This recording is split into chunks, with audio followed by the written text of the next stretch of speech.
Picture 1919. The Paris Peace Conference roars with arguments. Woodrow Wilson fights for the League of Nations. But Clemenceau and Lloyd George demand heavy reparations on Germany. What if Wilson had refused any treaty without strong international dispute resolution? With US troops stationed in Europe under a binding charter, German resentment never festers, no hyperinflation crisis, no radicalized veterans rallying behind extremist parties.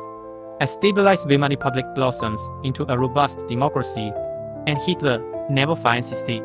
Lead to 1933, Europe breathes a cautious sigh of relief, but fear still runs high.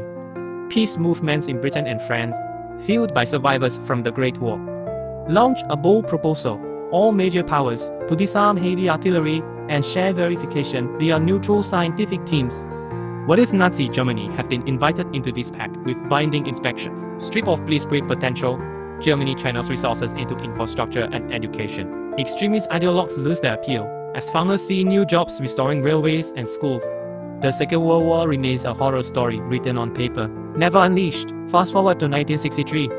In the thick of the Cold War, the partial nuclear test ban treaty draws in, across US, Soviet, and British signatures, but voices in Congress howl for more.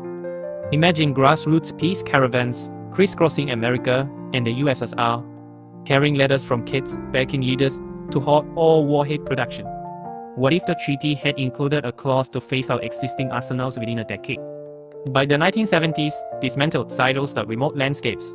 Scientists refocus on medicine and renewable energy. The space race becomes a cooperative venture to map Earth's climate, not simply a show of force. Now picture 1968. The streets of Washington and Hanoi humming with protests. Jeff Cars burn melodies of "Give Peace a Chance."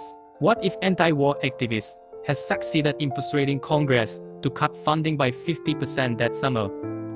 US troops withdraw before the Tet Offensive erupted, sparing millions of lives and shattering the domino theory narrative. Vietnam rebuilds under a neutral coalition of non-aligned nations. And Asia pivots to a regional trade associations instead of military alliances. By 2024, without those parallel calamities, our world looks different. The United Nations wields real enforcement powers. Climate accords signed in the 1970s set emission targets long met, and global literacy rates soar because resources never diverted into endless warfighting. Borders remain porous for ideas rather than tanks. Peace movements, once sidelined, now stand at the heart of policymaking. And this reality, born of key what-ifs.